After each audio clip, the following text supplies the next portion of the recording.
Hello friends, कैसे हैं आप सब लोग। आज हम बात करने वाले हैं किडनी में होने वाली बीमारियां क्या क्या होती हैं और उससे हम कैसे बचें। तो और हम देसी तरीके से क्या क्या अगर हम घर पे यूज करते हैं तो अपने किडनी लेवल को डाउन कर सकते हैं और किडनी को हेल्थी बना सकते हैं।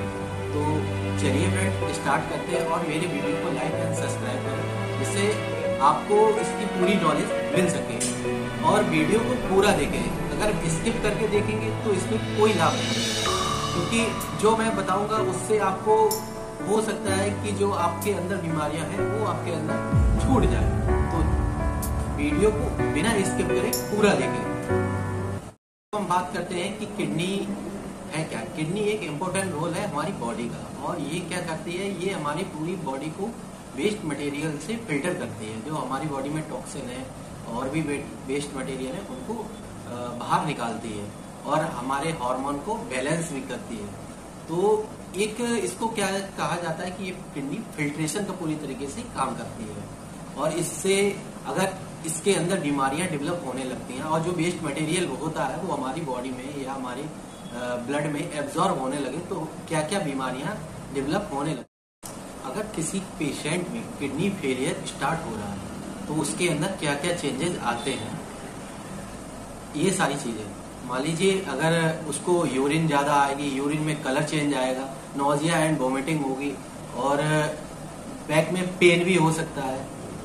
इसके साथ साथ पेशाब में फॉर्म एंड ब्लडी कलर भी आएगा, और खून की कमी होगी, चक्कर आएंगे, और हो सकता है कि कोई भी खाना आपको बॉडी में ना लगे, तो वीकनेस भी आएगी। अब हम बात करते हैं कि किसी में अगर किडनी फेलियर स्टार्ट हो रहा है या किडनी की समस्या स्टार्ट हो रही है तो हमें क्या करना चाहिए। देखिए, जो भी सिम्टम्स आ रहे हैं मैंने बताया, अगर उसके साथ साथ आपको बीपी और शुगर दोनों को मेंटेन रखना होगा और स्वस्थ आहार लेना होगा, और रूटीन हैवी एक्सरसाइज नहीं करनी है, नॉर्मल एक्सरसाइज करनी है, क्योंकि हैवी एक्सरसाइज से आपको हो सकता है कि किडनी पे इफेक्ट पड़े। तो व्यायाम करना होगा, अपनी बीपी एंड शुगर को मेंटेन रखना होगा, और नमक आपको लोएस्ट में लेना है, और शुगर बिल्कुल नहीं लेना है, और प्रोटीन आपको बिल्कुल नहीं लेना है, क्योंकि प्रोटीन सबसे ज्यादा इफेक्ट करता है किडनी फेलियर में और या फिर किडनी प्रॉब्लम स्टार्ट में। अगर जिसको किडनी में कोई भी प्रॉब्लम स्टार्ट हो गई है उसको, स्वस्थ किडनी में आप हैवी प्रोटीन ले सकते हैं, लेकिन अगर आपको किडनी की कोई भी प्रॉब्लम है तो उसमें आपको हैवी प्रोटीन नहीं लेना है, नॉर्मल फाइबर वाली चीजें लेना। और कौन कौन सी ये चीजें हैं जिसके बारे में मैं बताऊंगा कि अगर आपको किडनी फेलियर या किडनी प्रॉब्लम या कोई भी समस्या है तो क्या चीज लेना चाहिए, क्या नहीं लेना चाहिए। सबसे पहली बात करते हैं रेड मीट की। जो अगर आप स्वस्थ किडनी है तो उसमें आप पूरी तरीके से रेड मीट लेना अनिवार्य है, लेकिन अगर आपको किडनी में कोई भी समस्या हो रही है तो उसमें रेड मीट अलाउड नहीं है। अब बात करते हैं अधिक नमक की। अगर आप ज्यादा नमक ले रहे हैं तो आपकी किडनी फेलियर, क्योंकि उसमें क्या होता है, सोडियम एंड पोटेशियम का लेवल बढ़ जाता है, तो इसलिए इन चीजों को मेंटेन रखना होगा। और दूसरी ये बात है कि ड्राई फ्रूट्स आपको रेयर में लेने हैं, बहुत कम मात्रा में लेने हैं। हेल्दी किडनी में आप ड्राई फ्रूट्स ले सकते हैं, लेकिन आपकी अगर किडनी में कोई भी समस्या है तो ड्राई फ्रूट आपको कम मात्रा में लेने हैं। और अब बात करते हैं शुगर बिल्कुल नहीं लेना है, क्योंकि अगर आप शुगर लेते हैं तो शुगर सबसे ज्यादा हानिकारक है सीरम क्रिएटिनिन बढ़ाने में, और किडनी में सबसे ज्यादा इफेक्ट करता है, तो इसलिए आपको शुगर बिल्कुल नहीं लेनी है।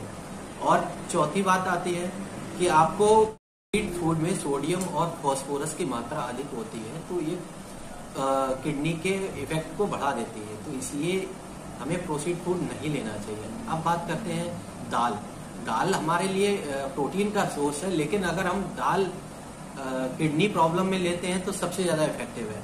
इसलिए किडनी की किसी को समस्या है तो उसको दालें बिल्कुल अवॉइड करनी चाहिए, नॉर्मल फाइबर वाली चीजें लेनी चाहिए। अब बात करते हैं कि इसके उपाय की। मान लीजिए अगर आपको किडनी की प्रॉब्लम है तो आप क्या कर सकते हैं। तो सबसे पहली बात करते हैं, आपको अनानास और केला इन चीजों को डेली रूटीन में लेना है। अगर आपको किडनी समस्या से बचना है तो आपको अनानास और केला लेना है। अब दूसरी बात आती है, मौसम्मी का जूस सबसे ज्यादा फायदा करता है किडनी की समस्या में। और तीसरा है नींबू का रस। अगर आप नींबू का रस लेते हैं तो सबसे ज्यादा इफेक्टिव है। नींबू का रस कैसे लेना है? नींबू का रस और हल्का पानी में लें और उसमें काला नमक ऐड कर लें, तो ये अपने ऑक्सीटोसिन का काम करता है नींबू का रस। गोभी को अपनी खान पान में ऐड करना चाहिए। फूल गोभी हो, पत्ता गोभी हो, आपको दोनों अपने खान पान में रूटीन में लेना चाहिए अगर आपको किडनी की कोई भी समस्या है तो। और गोभी है, अंडा है, लहसुन है, प्याज है, इन चीजों को आप ले सकते हैं। लहसुन है, प्याज को अधिक मात्रा में लें, जिससे आपकी किडनी की सारी समस्याएं दूर हो जाएंगी। और पेन किलर से आपको सबसे ज्यादा दूर रहना है, क्योंकि अगर आपने पेन किलर ले लिया तो आपकी किडनी फेलियर बहुत जल्दी हो जाएगा। इसलिए आपको पेन किलर बिल्कुल नहीं लेना है। अगर आपको दर्द है तो उसमें दर्द के लिए बहुत सारी चीजें आती हैं, तो उसको आप ऐड करिए, लेकिन आपको पेन किलर उसमें नहीं लेना है। अब बात करते हैं कि नेचुरल किडनी को डिटॉक्स करने के लिए चुकंदर है, चुकंदर का रस, नींबू का रस और अदरक हल्की मिला के उसको लेना चाहिए, तो उसमें आपको सबसे ज्यादा बेनिफिट मिलता है। अगर किडनी फेलियर हो, चाहे किडनी का कोई भी बीमारी क्यों ना हो, अगर आप चुकंदर है, नींबू है और हल्की अदरक मिला के उसका रस लेते हैं तो आपको सबसे ज्यादा फायदा मिलता है। अब बात करते हैं, जैसे अभी तो चल रहे हैं, मौसम है, तरबूज है, तरबूज का रस और गाजर का रस, इनको मिला के, और तीसरा है खीरे का रस, अगर आप लेते हैं तो सबसे ज्यादा आपकी किडनी को फिल्ट्रेशन में काम करता है। और गुनगुने पानी में नींबू का रस लेते हैं तो सबसे ज्यादा इफेक्टिव है किडनी।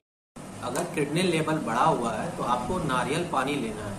और दाल, अंडा और सोयाबीन, इनको बिल्कुल नहीं लेना है, और ना ही शुगर को लेना है।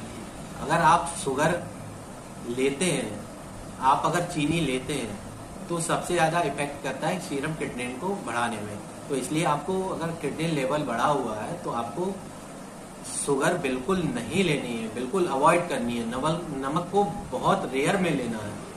अगर आपको किडनी लेवल बढ़ाना है तो नींबू का रस, पत्ता गोभी, फाइबर वाली चीजें आप ऐड कर सकते हैं, और ड्राई फ्रूट कम मात्रा में लें। तो थैंक यू फ्रेंड्स, मेरे चैनल को लाइक एंड सब्सक्राइब करें, जिससे आपको आने वाली वीडियो का नोटिफिकेशन मिल सके।